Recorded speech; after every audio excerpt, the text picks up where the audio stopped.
my team. Today is a big day for me, and I'm very proud because I have unification fight and my first debut in February fight. This big step for next, for future, for my story. Thank you, my team. Big round of applause. The new IBF champion who just added to his existing belts here. So, do you want to open up?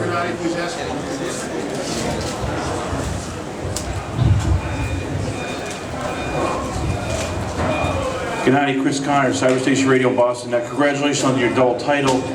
I know you're waiting for Cotto Canelo. That's your dream fight. Everybody here wants to see one of those two. What happens if they say no? What happens if they just don't want to fight you? What's your plan B? Not my dream fight. My goal is all the belts, middleweight division. In the middleweight division, you know, I want all the belts. This is my plan. This is my plan A. Gennady said, if I could jump in there, that we can't force, and I've said this before, we can't force someone to get in the ring with him, but his goal is to unify all the belts. That's his plan A. His plan A, B, and C. So whoever is the champion at that time, that's who he wants to fight.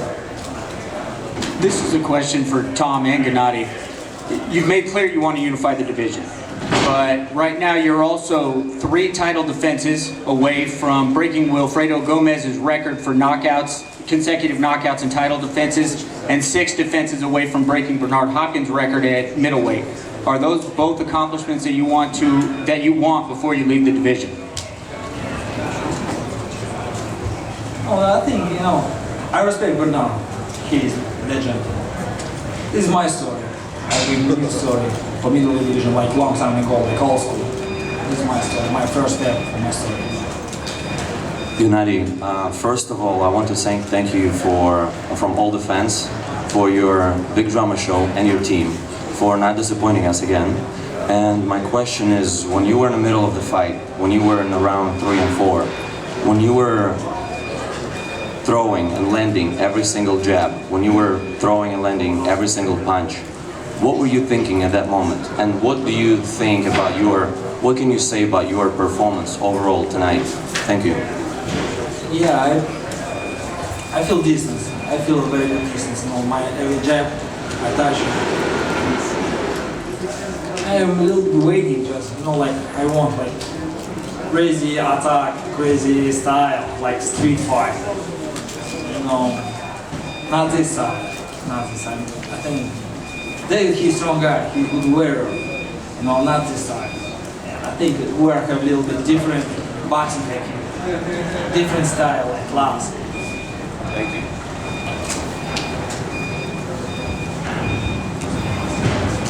Congratulations, Gennady. Two questions for you. You talked a little bit about the fact that you'd like to fight the Canelo and Cotto winner. We understand that, and you want the belts. Do you, or Tom can maybe answer this also, do you guys think that if Andy Lee or Billy Joe Saunders ever comes out of that fight, is that a legitimate fight that is makeable and that's something you're interested in? Yes, of course, yeah. I'm a boxer, I'm ready. The priority, Dan, is to see who's the winner of November 21. Usually, I'm already planning his next fight. But this one will definitely depend on what happens November 21 and then what the winner decides to do. But it's clearly, you know, it's a great fight with Andy Lee and Billy Joe Saunders. We have to give Andy Lee a lot of credit because that is one of the few, he is one of the few top middleweights who actually agreed to fight Gennady last year. So we have to give a lot of credit to Andy, and if he comes out successful, there's no reason for us to believe that he wouldn't agree to fight Gennady again. So I think this type of performance from a marketing standpoint, a financial standpoint, opens up a lot of doors, and where we can make those type of offers and get the champions in the ring that we weren't able to get in the previous years. Gennady, my other question for you over here is, you fought here in Madison Square Garden before. You sold out at the StubHub Center. What was it like for you to come into a sold-out Madison Square Garden that hasn't had a boxing salad for a fighter that wasn't a Puerto Rican fighter in, I mean, many, many years? I mean, that doesn't happen very often. I'm very proud. I'm very proud. You know. I'm very happy. It's a big day for me. Madison Square Garden, make out box. You know, I love my friends. Thanks to my friends because people understand my style. Thank my team. You know, yeah, you're right. Today it feels great atmosphere, amazing atmosphere. As I saw, you know, it's an amazing time for me. I'm very proud. Anything surprise you about Lemieux, positively or negatively? And then Abel, same question for you. Did anything surprise you about Lemieux, positively or negatively? No, I think, you know, today for David, he went to school, boxing school.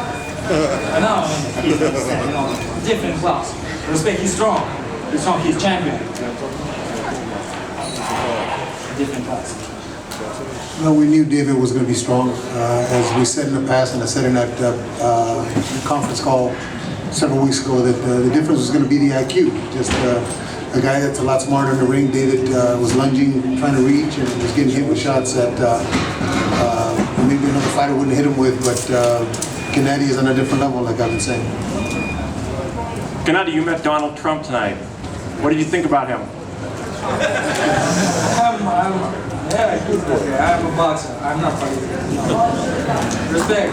No, he loves box. It's his fault. I'm not.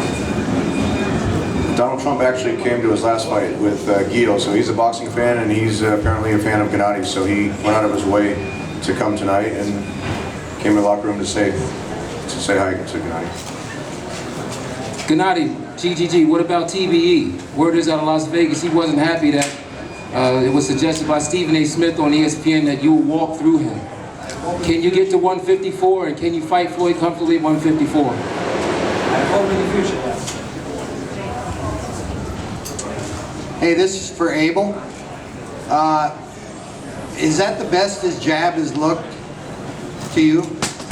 Yes, but I see that in the gym every day. That's the best I've seen it in a fight. I've said for a long, long time, I needed somebody to challenge him so that he would use some of the tools that he uses in the gym.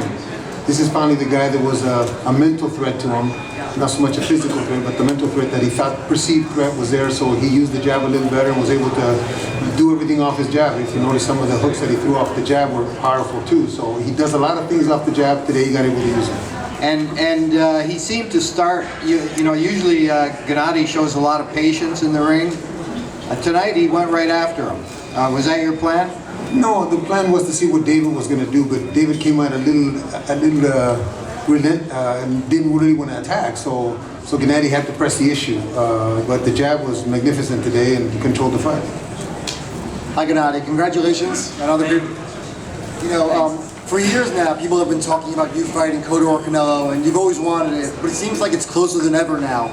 Do you feel like you're going to get it next year? And, you know, how excited are you for that kind of fight?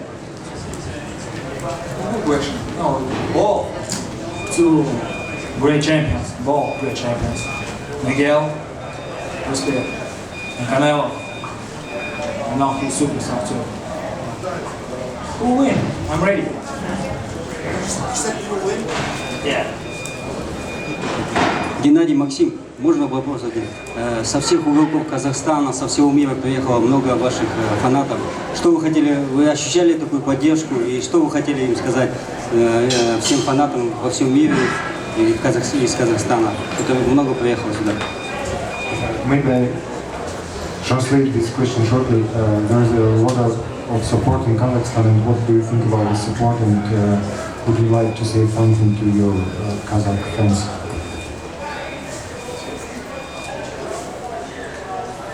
More respect to my fans from Kazakhstan fans, not just Kazakhstan fans, all fans. You know, yeah, of course I feel support from Kazakhstan people, you know. My pleasure, you know, it's my country, respect. Ahmed.